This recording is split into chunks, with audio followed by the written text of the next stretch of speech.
Bonjour tout le monde. Alors il y a un rassemblement devant la prison de Flory, là où est Inda, demain le 26 avril à 14 heures dans le 91. Donc n'hésitez pas dans les commentaires à dire d'où vous êtes, si on peut faire des convois, et s'il y a des gens qui passent par Valence, n'hésitez pas à me le dire dans les commentaires. Moi je pars avec vous, hein. Donc dites-moi. Bon oui, et puis effectivement oui, je connais Sarah, enfin on se connaît de par les réseaux, hein, puis j'ai vu qu'elle était souvent avec Inda. Moi je prends mes informations des proches de Inda, mais je vais arrêter des proches de Inda, maintenant ce sera que directement avec sa sœur vu que j'ai son téléphone. C'est dommage en plus parce que on s'en fout, il faut en parler en fait. On va pas dire je vais pas me taire, moi Inda, je la considère comme mon amie.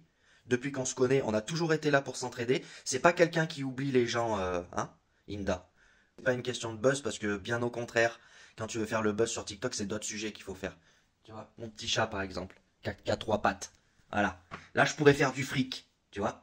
Enfin bref, il faut pas se diviser comme ça, des commentaires comme ça, c'est pas bien parce que on doit être unis pour aider Inda et il faut en parler. Et de toute façon, vous pouvez être certain que tout ce que je vais vous dire ici, ça viendra de sa sœur. Point barre. Même parce que j'ai fait une erreur. J'ai dit oui que Inda, j'ai entendu justement Sarah qui expliquait qu'on avait eu des nouvelles d'Inda. Donc moi j'en ai déduit qu'elle avait eu son coup de fil. Mais non, en fait, on a eu des nouvelles par le SPIP. Donc on n'a pas de nouvelles en fait. Tu vois. Donc il faut être précis. Surtout que j'ai l'impression qu'il y a beaucoup de gens qui mélangent tout. Et par exemple, quand je parle de médicaments, j'en sais rien de ce qu'ils font. Moi là-bas, j'y suis pas. Je soupçonne. Je soupçonne. Mais ça peut être autre chose. Peut-être que. Parce que normalement, c'est 60, entre 4 et 72 heures pour qu'ils puissent passer leur coup de téléphone. Sauf si le juge ou le directeur de la prison ont mis leur veto. Donc pourquoi ils auraient mis leur veto? Il y a plein de possibilités. Peut-être que justement ils ont peur d'un rassemblement, qu'ils ont peur des réseaux, que ça explose dans les réseaux et qu'ils se retrouvent avec plein de gens qui aillent là-bas.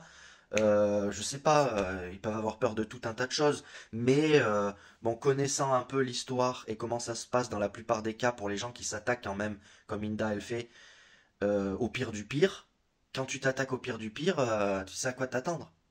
Donc c'est ça que je veux dire en fait. Bon, en tous les cas, voilà, je fais une vidéo un peu plus longue, je vous donne un peu tout ce qui s'est passé en arrière-plan, parce que ce qu'il faut savoir, c'est que moi, je fais plus rien d'autre, là, hein. C'est Inda, Inda, Inda. Je suis extrêmement déçu, parce que quand tu as un certain nombre d'abonnés, les gens, ils te répondent. Ceux qui sont connus, ils te répondent. Ils regardent les abonnés, ils te répondent. Et là, putain, c'est un truc de fou, quoi. Il y en a qu'un qui a répondu, c'est Fabrice Divisio, quoi. Le mec de TPMP, le Fabrice. Pourquoi j'ai contacté Fabrice? Parce que je suis tombé sur une de ses vidéos, il parlait de Jésus. Et je regarde sa chaîne, il n'arrête pas de parler de Jésus. Donc Jésus, c'est la justice, c'est le chemin, la vérité et la vie. Donc bah, évidemment, je lui ai écrit, il a répondu tout de suite. Et puis là, maintenant, il a le dossier entre les mains et il a le numéro de la sœur d'Inda. Donc on verra bien. Comme moi, je lui ai dit, Inda, elle veut pas d'avocat. Elle a eu des mauvaises expériences, mais bon, c'est vrai que c'est compliqué. Après, je peux pas tout dire sur les réseaux. Mais lui, il a un pouvoir médiatique aussi. Donc ce sera pour l'aider peut-être pas forcément comme avocat, mais comme en parlant ou en disant à qui pourrait en parler, tu vois, voilà.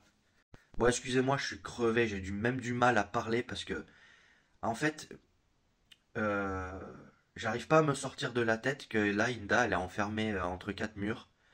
Alors que moi, j'ai vu les dossiers, j'ai vu les témoignages des enfants, c'est tamponné par huissier et tout, que je sais que tout ça est vrai et que vraiment quand tu réalises, bon je le sais depuis longtemps, mais là en voyant les documents, en voyant tout ça, tu te dis là, aujourd'hui, la maman qui a dénoncé est en prison et le papa il est avec les enfants. Le papa il a la garde tous les week-ends. Alors que tout le monde dans le système sait ce qu'il a fait, c'est prouvé, c'est acté. Ils en sont arrivés à un point où en fait les psychologues et les machins des enfants, ils disent aux enfants, bah vous, oui mais votre papa il a fait ça, mais ça reste votre papa quand même. Tu te rends compte quand même. Pendant que maman. Donc c'est normal, il y en a plein qui disent, ouais mais Inda aussi elle a trop ouvert, elle a trop ouvert. Mais imaginez, mettez-vous 2 minutes à sa place. Mettez-vous 2 minutes à sa place, je veux dire, tu te rends compte quand même que là elle est enfermée et elle sait que les enfants sont avec le pédophile.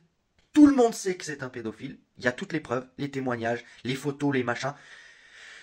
Des photos des médecins. Hein. Parce que ça laisse des traces. Parce qu'en fait, ces gens-là, on dit pédophile. Ça veut dire aimer les enfants. Ils aiment pas. Ce qu'ils aiment, c'est torturer les enfants. Ils aiment pas les enfants. Le plaisir qu'ils ont, c'est de leur faire du mal. De les détruire psychologiquement et physiquement. Et quand tu vois les photos, tu le vois ça. Que c'est pas des histoires. Que c'est pas des conneries. Quand t'écoutes ton cœur, tu le sais. Il suffit de regarder Inda, 3 4 vidéos d'elle, et tu le sais dans ton cœur. T'as pas besoin de plus. La preuve, elle est là. Mais quand t'as les documents comme sa sœur m'a donné, je peux te garantir que là, comment on peut, tout un système peut accepter ça? Comment ça se fait qu'à chaque fois les avocats ils prennent le dossier d'Inda, il est en béton armé son dossier. Donc les avocats ils font quoi? Ils disent waouh, l'affaire est dans la poche. Et le jour du jugement, poup, ils disent plus rien. Les mecs ils bégayent, ils tremblent. Donc qu'est-ce qui se passe en fait en arrière-boutique dans tout ce système? Pour que les avocats ils se frottent les mains quand ils voient tous les documents, ils se disent c'est bon, c'est gagné. Et puis qu'au dernier moment, ils s'écrasent comme des petites merdes. C'est justement ça que je me dis avec Divisio, lui il s'écrasera pas. C'est pas le genre à s'écraser, tu vois. Alors il y en a qui disent qu'il fait partie de la table des 700, d'autres non, d'autres machin. Je sais pas. Franchement, je sais pas. Et on verra bien. Ce sera un bon révélateur en même temps. Moi, en tout cas, moi je pense que c'est un mec honnête et sincère. Et je le vois par sa croyance en Christ. Et puis surtout pendant le Covid, il est allé contre vent et marée. Il a risqué sa carrière, il a passé pour un con entre guillemets sur les plateaux de télé. Et moi, je pense que c'est quelqu'un qui a la rage et quand il choisit un dossier, il lâche pas quoi.